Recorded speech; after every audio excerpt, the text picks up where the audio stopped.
제가 이 선너가 두 번째로 맥심 커피 하면 생각나는 영화로 꼽은 영화는 그래비티라는 영화입니다. 2013년에 개봉했고 산드라 블록 주연이죠. 이 영화의 뜻은 뭐 중력, 말하자면 이 공기나 물, 소금처럼 우리한테 굉장히 익숙해서 존재를 잊고 살지만 이 중력이 없으면은 생존할 수 없는 뭐 그런 굉장히 우리의 삶의 필수적인 그런 요소를 제목으로 삼고 있죠. 참 이 중력처럼 어떤 우리한테 당연하지만 소중한 것들의 가치는 그것이 없어질 때 간절하게 느끼게 되죠. 영화상에 보자면 이 중력이 없는 우주로 던져진 스톤 박사의 입장처럼이죠. 이 커피라는 것도 저희한테 어떤 중력 같은 존재가 아닌가 생각이 돼요. 뭐 이 커피가 없으면 참 우리의 일과는 굉장히 고통스러울 것 같아요. 아, 그렇죠. 사실 저는 아침에 잠이 좀 많은 타입이거든요. 그래서 보통 이제 새벽까지 깨어 있다가 네. 아침에 일어나면 굉장히 정신을 못 차리는데 이때 커피를 안 마시면 거의 좀비랜드에 나오는 좀비예요. 그렇죠. 뭐 보통 아침을 힘들어하시는 분들도 계시고 저 같은 경우는 점심 먹고 나면은 진짜 졸리잖아요. 그렇죠. 그때 커피 한 잔을 해야지 좀 살아나거든요. 그리고 이게 되게 꿀팁인데 보통 카페인을 마시면은 수면을 방해한다고 하잖아요. 근데 이 카페인을 마신 직후에 바로 잠깐 낮잠을 자면은 이 잠을 자자마자 각성이 돼가지고 훨씬 더 좋다고 그래요. 어떤 게 좋은 거죠? 뭐 일상생활을 이어나가는데 정신을 차리는데 잠깐 잠 들었다가 네. 깨어나는 게 조금 더 수월하고 네. 그 다음에 일어나가는 게 조금 쉽겠군요. 그렇죠. 이게 뭐 건강에 좋을진 잘 모르겠지만 어쨌든 이 커피라는 것도 우리한테 좀 중력 같은 존재예요. 이게 당연하게 우리의 일상을 차지하고 있지만 커피가 없으면 우리의 어떤 생존이 힘들어지는.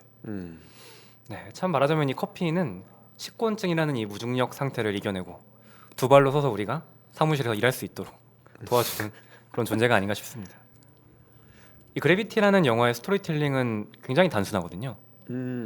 짧게 말씀드리면 이 우주정거장에서 임무를 수행하던 스톤 박사가 사고를 당하게 되고 우주를 표류하다가 지구로 돌아오는 이야기. 그렇죠. 사실 이야기만 생각해 보면 네. 굉장히 단순한 영화인데 그렇죠. 모두가 극찬에 맞지 않는 우주에서 나타나는 재난 영화 중에 최고봉이라고 네. 꼽히는 영화기도 하죠. 그렇죠. 뭔가 그동안의 우주 영화에 비해서는 좀 현실적이라고 해야 될까? 그리고 또 이 스톤 박사라는 1인칭의 입장에서 진행되다 보니까 관객들도 이 우주 속에서 표류하는 것 같은 그런 경험을 공유할 수 있게 해주죠. 그렇죠. 네. 그래서 저는 영화관에서 봤을 때 꽤 어지럽더라고요. 그렇죠. 이거 네. 카메라 웍도 네. 굉장히 현란하고 네. 뭐 위아래가 없어요, 일단. 그렇죠. 제가 이게 전역하고 나서 처음 본 영화인데 전역 직후에 이런 거대 영상물에 굉장히 익숙하지 않은 상황이잖아요. 그래서 4D가 아니고 3D도 아니고 2D로 봤는데도 이 보고 나서 어지러워서 마치 엔딩 크레딧을 끝까지 보는 영화 시네필처럼 앉아 있었어요. 뭐 어쨌든 이 영화의 좀 재밌는 점은 이 스톤 박사를 제외한 주연들이 금방 사라져 버려요. 사실 뭐 대부분의 영화에서 굉장히 큰 역할을 차지하는 조지 클루니, 영화상에서는 맷 박사죠. 이 맷 박사 같은 매력적인 주연들도 굉장히 빠르게 죽어버려요. 뭐 출연료를 덜 주고 싶었을까요? 그렇죠. 조지 클루니를 이렇게 활용하는 영화가 있을까 그러니까요. 하는 생각이 들 정도로.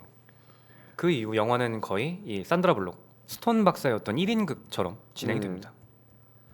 참 뭐 이 영화의 어떤 또 다른 흥미로운 지점은 이 스톤 박사가 처한 어떤 우주의 환경, 빙글빙글 돌고 굉장히 어지럽고 이런 환경이 스톤 박사의 어떤 내면 세계를 은유하고 있다는 점이에요.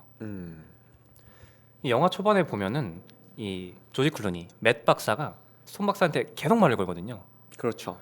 그래서 뭐 그러니까 스톤 박사가 마치 조용히 하라는 듯이 우주가 좋은 점은 고요함이라고 말합니다. 이 말 많은 매력남인 맷이 옆에서 떠들고 있는데도 불구하고 그런 얘기를 대놓고 하시죠.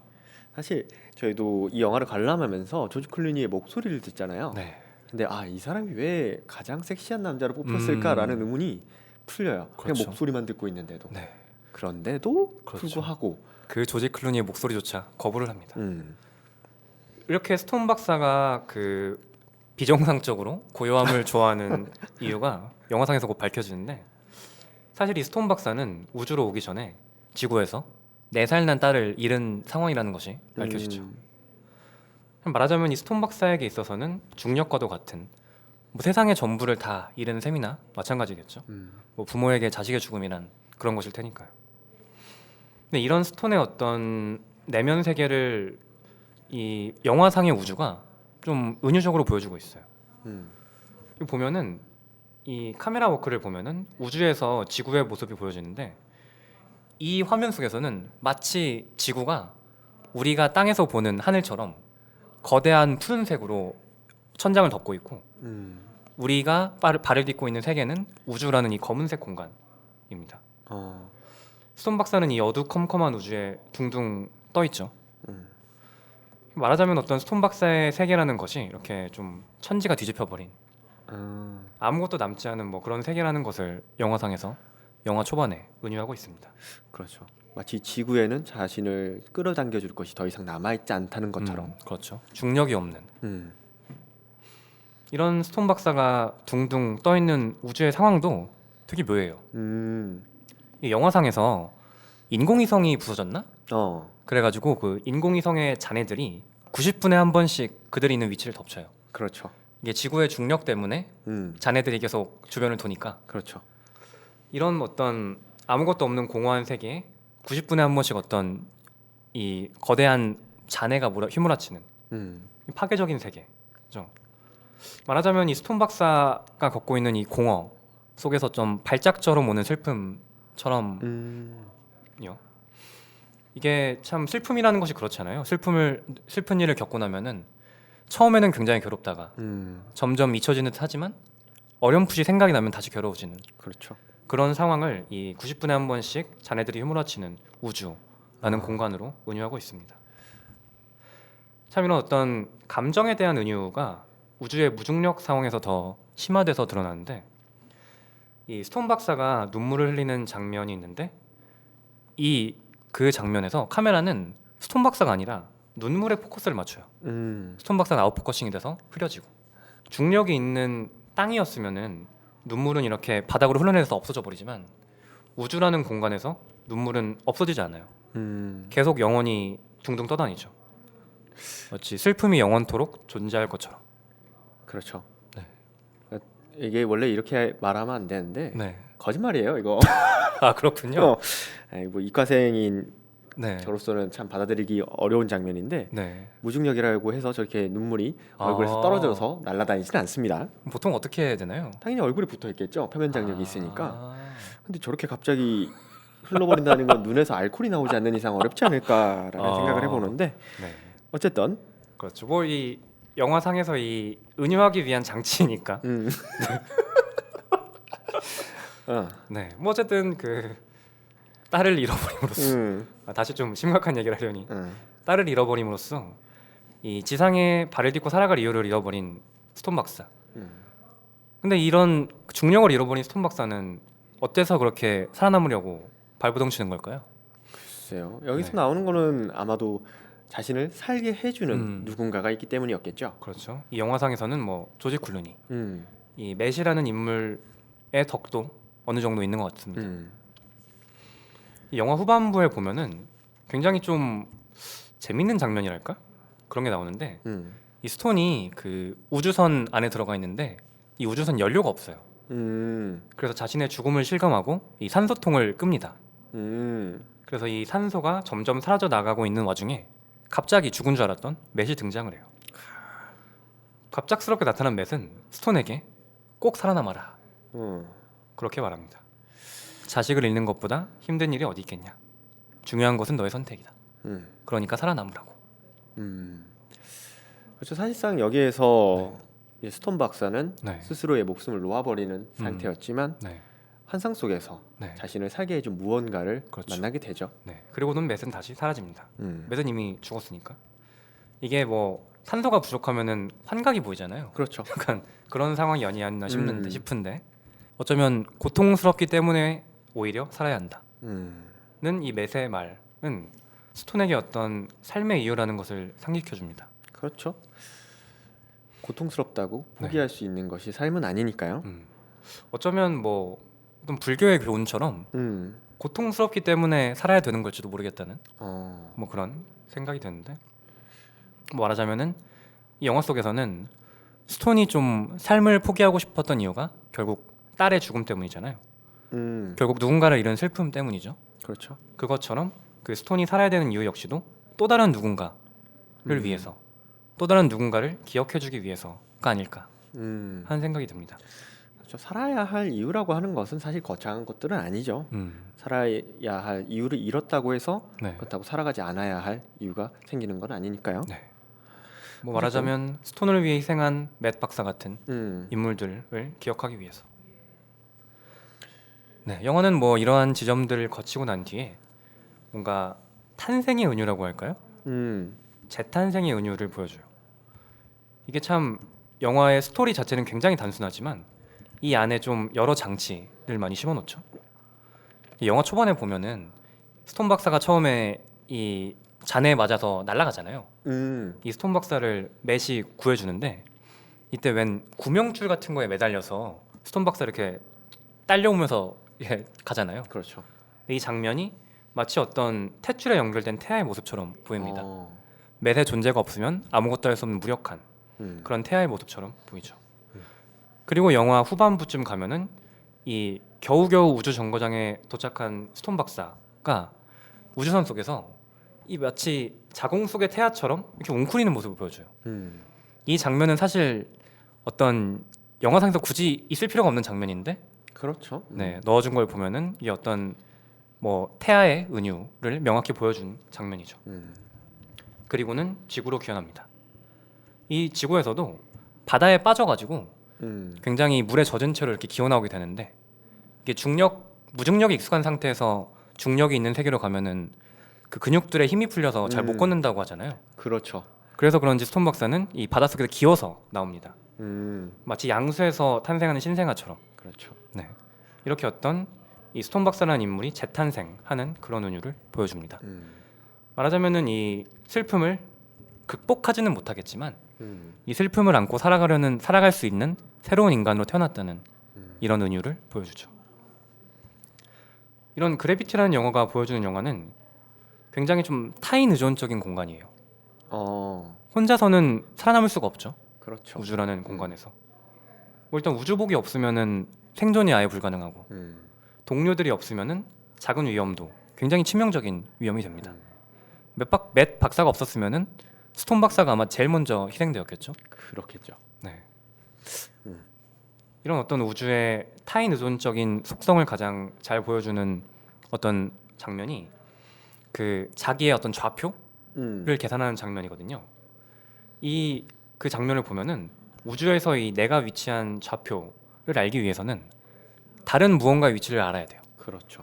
뭐 지구가 나로부터 얼만큼 떨어져 있는지, 우주선이 나로부터 얼만큼 떨어져 있는지, 뭐 이런 것들을 알아야지 내가 어디 있는지 알 수 있어요. 남이 어디 있는지를 알아야 내가 어디 있는지 알 수 있다는 그렇죠. 약간 철학적인 그런 이야기가 되죠.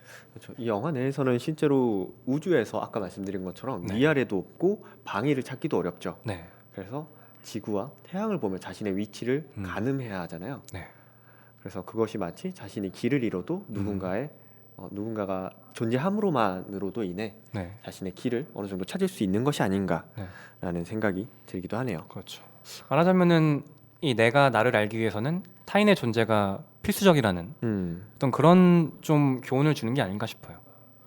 이게 좀 신기한 게 예를 들어서 뭐 첫 연애를 하면은 내가 모르던 내 모습을 굉장히 많이 알게 되잖아요. 굉장히 별거 아닌 거에 전전긍긍하고 화나고 뭐 그런 것들. 그러셨나 봐요. 뭐 제 얘기는 전혀 아니지만 아니면은 뭐 저는 아직 경험해 본 적 없지만 아이를 낳으면서 뭐 자신의 몰랐던 부성애나 모성애를 알게 되는 그런 것들. 그렇죠. 말하자면은 나란 사람은 나를 되게 잘 안다고 생각하는데 사실 타인이 없으면은 나는 나를 잘 몰라요. 그렇죠. 우리가 어떤 관계 속에서 뭐 친구와의 관계 속에서 연인과의 관계 속에서 나를 알 수 있게 되죠.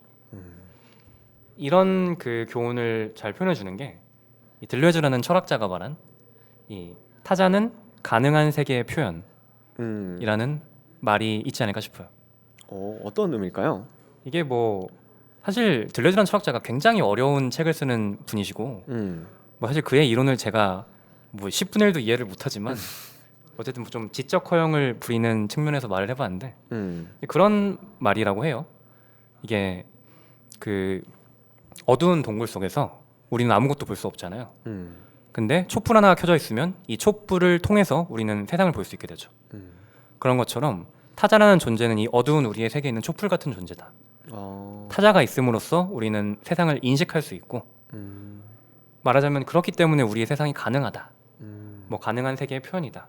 라는 뭐 그런 의미가 아닐까 싶습니다. 굉장히 의미가 깊은 말이겠네요. 네. 말하자면 우리의 세계라는 것도 결국 다른 사람들로 이루어져 있잖아요. 나 혼자 있으면은 뭐 사실 세상에 뭐가 있나요? 네. 뭐 이런 점에서 그래비티라는 영화를 소개해 드렸는데 뭐 이 커피 이야기랑 좀 많이 멀어진 것 같죠. 네. 그래도 뭐 우주에서도 커피를 마시니까 뭐 네. 우주 영화와 어느 정도 우주에서도 커피를 제가 알기로는 네. 맥심 모카 같이 네. 인스턴트식으로 많이 가져간다고 알고 있거든요. 그래서 빨대 같은 거에 연결해서 먹을까요? 아마 이제 그 군인들이 먹는 전투 네. 식량 같은 느낌으로 뜨거운 물을 부어서 네. 거의 빨대로 빨아먹는 식이 아닐까라고 네. 생각이 드는데 네. 제 기억에도 아마 어떤 우주 영화에서 커피를 먹는 모습이 나왔던 걸로 기억을 하기 때문에 네. 네, 그런 것 같습니다. 네. 뭐 커피는 우주에서도 필수적이라는 의미에서 이 그래비티라는 영화의 소개를 마치도록 하겠습니다. 그래서 사실 오늘 소개시켜드린 두 영화는 모두 규칙을 깨고 거기에서 새로운 것들을 발견해 나가는 영화였습니다. 네, 사실 참 규칙이라는 것이 이게 좀 목적과 어떤 결과가 혼동되는 일이 많거든요. 사실 규칙은 우리 자신을 위해서 이렇게 발휘되는 것이 규칙인데 우리는 규칙을 지키기 위해서 우리 자신을 희생하잖아요. 그렇죠. 우리가 만든 규칙들을. 사실 뭐 이런 것들을 깨기 위해서는 결국 뭐 다른 사람의 존재가 필요하다는 이런 교훈을 주는 영화들이기도 하겠군요. 그렇습니다. 뭐 꿈보다 해몽이 좋은 것 같긴 하지만 어쨌든 이렇게 오늘 저희가 준비했던 영화 이야기들을 모두 해보았습니다. 네. 오늘 어떠셨나요? 네, 사실 이런 그 공식적인 스튜디오에서 저희가 방송을 진행할 만한 역량이 있나 하는 좀 죄책감이 많이 드는데 사실 네. 저희가 늘 골방에서 오늘 이제 녹음을 하다가 굉장히 트여 있고 지금 심지어 창이 네. 다 투명해요. 그렇죠. 통유리로 투명하게 되어 있고 앞에 이제 네. 저희의 이야기를 듣고 계시는 분들의 얼굴도 하나하나 보이고 있습니다. 그렇죠. 아까는 비가 와서 좀 흐려서 괜찮았는데 이제는 날도 밝고 저희의 어떤 민낯이 이 밝은 통유리를 통해서 드러나는 그런 굉장히 좀 부끄러운 상황인데 그런 상황에서 뭐 저희가 잘했는지 약간 좀 뭐 그런 생각이 드네요. 그렇죠. 사실 뭐 이때까지는 저희가 늘 그냥 간의 수공업처럼 방송을 해왔는데 뭔가 이제 음지에서 양지로 나온 느낌이랄까요? 네. 뭐 그런 느낌으로 오늘 방송 진행해 보았습니다. 뭐 즐거운 시간이 되셨는지 모르겠습니다. 그러면 저희는 여기에서 인사드리도록 하겠습니다. 신명이었습니다.